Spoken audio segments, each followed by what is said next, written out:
Russia বলছে এই সমস্ত যুদ্ধের হুমকিকে কোনোভাবে সিরিয়াসলি ধরা যাবে না, পরোয়াই করি না আমরা, কারণ আমাদের কাছে এর থেকে বেশি অস্ত্র রয়েছে। যদি বলা যায় সামরিক যান বা সামরিক অ্যাক্টিভিটিস রাশিয়ায় কিন্তু বেশি আছে।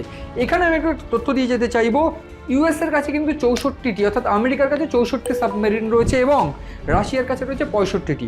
পাশাপাশি সবথেকে গুরুত্বপূর্ণ, রাশিয়াও কিন্তু ভীষণ গুরুত্বপূর্ণ সামরিক যান, সামরিক বাহন ব্যবহার করে এবং রাশিয়ার কাছেও কিন্তু পারমাণবিক অস্ত্র কম নেই। এইখানে দাঁড়িয়ে আমি একটু বলে রাখতে চাইবো, রাশিয়া কি উন্নত প্রযুক্তির submarine base intercontinental ballistic missile ব্যবহার করে বা সাবমেরিন বেসড যে নিউক্লিয়ার ব্যবহার করে, সেখানে 5 ডেল্টা 4 একটা গুরুত্বপূর্ণ সাবমেরিন, এছাড়া বোরেই প্রজেক্ট 955+A এই ধরনের যে প্রজেক্ট বা এই ধরনের যে সাবমেরিন নিউক্লিয়ার বেস সাবমেরিন কিন্তু রাশিয়া ইউজ করে। ফলে গোটা বিষয় একটা জিনিস কিন্তু পরিষ্কার যে ইউএসএ যদি অর্থাৎ আমেরিকা যদি কোনোভাবে হামলা করে, সেক্ষেত্রে রাশিয়া কিন্তু বুঝে নিতে সক্ষম এবং ইউএসের কাছে কলম্বিয়া ক্লাস, ভার্জিনিয়া ক্লাস এই ধরনের উন্নত প্রযুক্তির সাবমেরিন রয়েছে। ফলে এই যুদ্ধ যদি লেগে যায়, সেক্ষেত্রে তৃতীয় বিশ্বযুদ্ধ অবশ্যম্ভাবী, কারণ সেক্ষেত্রে মিডল ইস্ট তারা কিন্তু কোনোভাবে একটা পক্ষ নিতে চাইবে রাশিয়ার, বা আমেরিকা যদি পক্ষ নেয় সেক্ষেত্রে তেলের যে বিজনেস, সেই তেলের বিজনেস একেবারে ঘাটতি পড়বে, সেই তেলের বিজনেস একটা বড় আশঙ্কা তৈরি হবে। এইখানে দাঁড়িয়ে সবথেকে গুরুত্বপূর্ণ বিষয় যে কারা কোন পক্ষে যেতে পারে, মিডল ইস্ট বা ইউরোপীয় ইউনিয়ন, তারা কিন্তু প্রাথমিকভাবে একটা বিষয় স্পষ্ট যে এই জায়গায় দাঁড়িয়ে আমেরিকার হুমকিকে একেবারে সিরিয়াসলি নিয়ে রাশিয়ার সঙ্গে তেলের যে বিজনেস সেটা কিন্তু কমিয়ে দিয়েছে।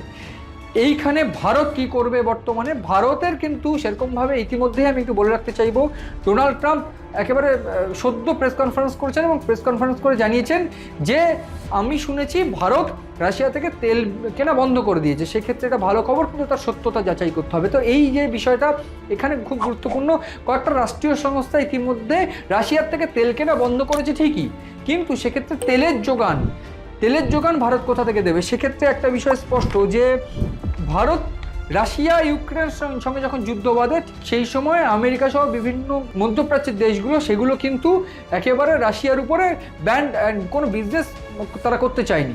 এই জায়গায় রাশিয়া তেলের দাম কমিয়ে গোটা বিশ্বে কিন্তু তেল সরবরাহ বাড়িয়ে দেয় এবং তেলের দাম কমানোতে ভারত, চীন তাদের মূল কাস্টমার হয়ে যায় এবং এই জায়গায় দাঁড়িয়ে আমেরিকাও ভয় পাচ্ছে, ভারত চীন রাশিয়ার সঙ্গে এত ঘনিষ্ঠ হলে, ভারতের সঙ্গে চীনের ঘনিষ্ঠতা বাড়লে সেক্ষেত্রে আমেরিকার ব্যবসা শেষ হয়ে যাবে। এবং এইখানে আমি একটু বলে রাখি, সবথেকে বেশি তেল রাশিয়ার কিনেছে 47%, চীন, ভারত কিনেছে 38%।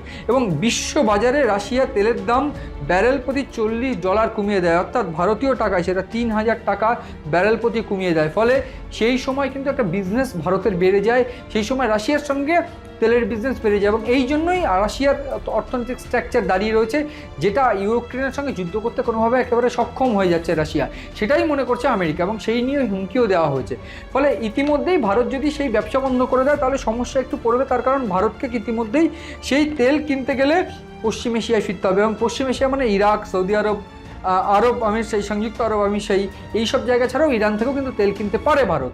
কিন্তু সেই তেলের দাম কি হবে, সেক্ষেত্রে প্রতি ব্যারেল $4 থেকে $5 বেশি খরচা হতে পারে।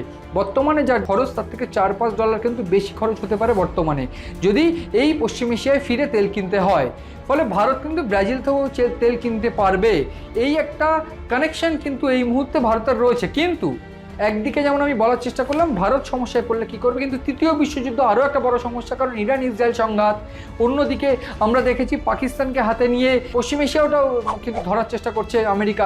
তো আমেরিকা কিন্তু একটা বিষয় ক্লিয়ার হয়ে যাচ্ছে যে এই মধ্যপ্রাচ্যের দেশগুলোর যে উন্নতি, সেই উন্নতি কিন্তু কোনোভাবে সহ্য করতে পারছে না আমেরিকা এবং সেই জন্যই এই ধরনের কারবার তিনি চালাচ্ছেন। এবং এই ডোনাল্ড ট্রাম্প তার যে ব্যক্তিত্ব তিনি ইতিমধ্যে হারাতে বসেছেন। ফলে সব মিলিয়ে একটা বিষয় ক্লিয়ার, তৃতীয় বিশ্বযুদ্ধ কিন্তু যে কোনো মুহূর্তে শুরু হয়ে যেতে পারে। যদিও রাশিয়া এই আমেরিকার এই হুমকিকে একেবারে পাত্তা দিতে নারাজ, তারা বলছে কিছুই হবে না, কিছুই করতে পারবে না। রাশিয়া যদি হামলা করে রাশিয়ার উপরে, সেক্ষেত্রে রাশিয়া পরিষ্কারভাবে একেবারে যুদ্ধ চালিয়ে যাবে এবং যুদ্ধ আমেরিকাকে হারিয়েও দেবে। এইখানে আরও একটা গুরুত্বপূর্ণ বিষয় বলে রাখতে চাইব, রাশিয়ান সেনাবাহিনী কিন্তু ইউক্রেনের যে বর্ডার এলাকায় সেখানে কিন্তু সৈন্য বাড়াতে শুরু করেছে, আরও একটা বড় ধামাকাও হতে পারে। ইতিমধ্যে আমরা দেখেছিলাম মধ্যপ্রাচ্যের বিভিন্ন জায়গায় তেল সরবরাহ সহ এই যুদ্ধ থামানো নিয়ে মস্কোর সঙ্গে কিন্তু একটা বৈঠক হতো, মস্কোর সঙ্গে কিন্তু আমেরিকার একটা বৈঠক হতো, কিন্তু সেইটা তুরস্কের সে বৈঠক সেটা কিন্তু কোনোভাবে